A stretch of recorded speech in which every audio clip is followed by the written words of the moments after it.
It was a long journey south. I needed work. I should have looked for it in the Dwarven Hall. I heard those rumors. A beast that big should have needed an army to fight it. I wanted to be a soldier again. I met a bard during the journey who was also drawn to the sound of rumors. She hadn't seen many fights, and I expected her death, but I see I was mistaken on that matter. We followed it for about a day. I can't describe with words the sheer mass of the beast, and do the terror I felt justice. I expected an army around it to form soon. I thought I'd be a legend when I was part of the mass that killed that thing. But then I saw it fall. It started with a boom. Earth-shattering noise rang out as my ears bled and I gripped my cloak over them. And it fell. The beast fell right then. And as it fell, it vomited. A bloody city spewed from its mouth with enough smoke to blot out the sky above us. And you can learn to pick out important people with practice. And among those city dwellers, I saw who were most likely responsible for the fall. A paladin, a cleric, or so I thought at the time, and a druid. The druid showed a touch of madness.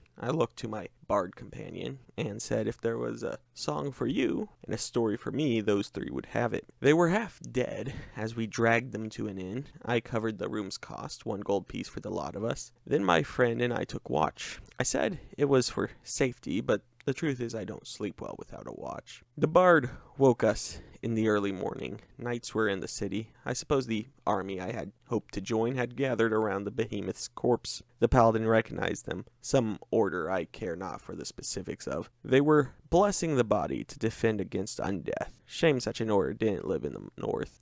The paladin suggested we ask for work from his comrades, and I asked to join them for I loathed undeath, which they were devoted to slaying. We were sent as scouts to the west. They provided us horses. The paladin named his Zubo. He seemed quite invested in it. I didn't name mine, and the druid refused a horse, preferring flight in avian form. She held it far longer than my old comrades, as if a force above didn't track her maximum wild shape time. Half through the first day, I was thankful for this. She came from the sky with a shout and a boom. I saw bones scatter into the air as I became aware of falling men rising all around me. I was slow to act, and they were already on top of us before my bow was out. The paladin dropped from his steed, and I saw light proclaim might as the one he struck fell in a single blow. My arrow found his neighbor, striking in the skull, where I knew the being's enchantments were kept and dispelled. The one I thought was a cleric snapped a wicked smile, and a blade formed where he had a book before. Wicked or not, his magic might struck 3 of the dark creatures. The bard yelled, "Your bones creak like the boards of a 1-star inn." Bards are prone to such outbursts. I believe this one coded her words with magic, but I could never tell with bards. "Get out." I thought the voice sounded like a thirsty man, but I saw no creature with a throat. I must have conjured it in my mind from the stress of battle, and I know not why I mention it now. The paladin made another mighty swing, and the undead, retreated. I'd never seen undead retreat without a present commander before. The dark magic must have been watching us somehow. 5 were left. I saw no reason to spare the corpses so they could attack again later. Dabu is big boom in druidic, and with effort is also the trigger word for a technique of mine.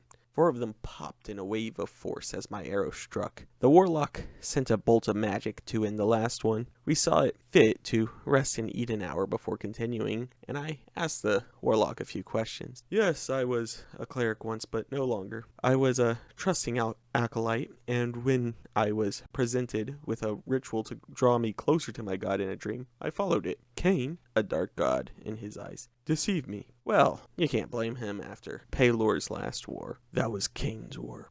It would have been wise to bite my tongue. Cain worship was illegal in the region, but an argument ensued. It had been, in both gods' eyes, just to have come to blows, but against undead, we were both better than that. We continued to travel soon after. A dead village was in front of us, and the druid cast a spell to check for magic, and it was a wise move, for necromancy oozed from the walls and roofs. We discussed what to do. Let me break character to say I had not played with this DM before, and thought this village was likely a dungeon broken into different rooms we could fight and loot. So when the party suggested going around, I was protesting and wanted to do at least one check of the village.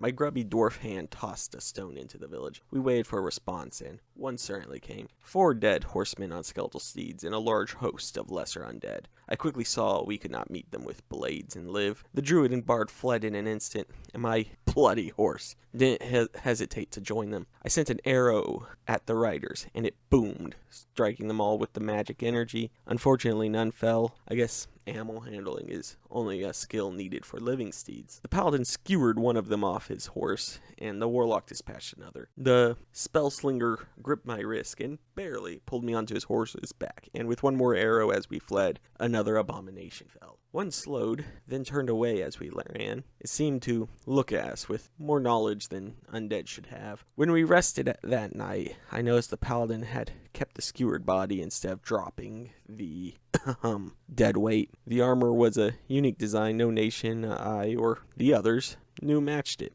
We were close to our target the next day, and I saw him. I'd call it a death knight, but I know the term is wrong. It sat atop a hill blocking our path. The bard suggested a spell she knew, message, to speak to it without approaching. Me and the other warriors worried about what sat behind the hill's crest just out of sight. Through the message, the bard and druid got permission to go farther, but the rest of us were refused. It could have been that they were women or that they were elves, but I reckon it's that they ran from the undead at the village. The dark powers here didn't concern themselves with cowards. So they went, and by the same magic told us only the dead capital was behind the hill. I discussed with the others, and we agreed that we could fight the armored man. No sooner had we agreed than it stepped through the shadow, appearing beside us. 2 flaming blades were in hand as one of my arrows thunked into its armor. I spoke another druidic word and vines sprouted around the being. I knew it also added a pulse of poison, but if the knight were affected, it showed no signs. The paladin and knight traded blows and blades before the warlock shot fire at it, but again, nothing came from those strikes. Suddenly another knight arrived and began to strike at me. I'm a nimble dwarf, and rather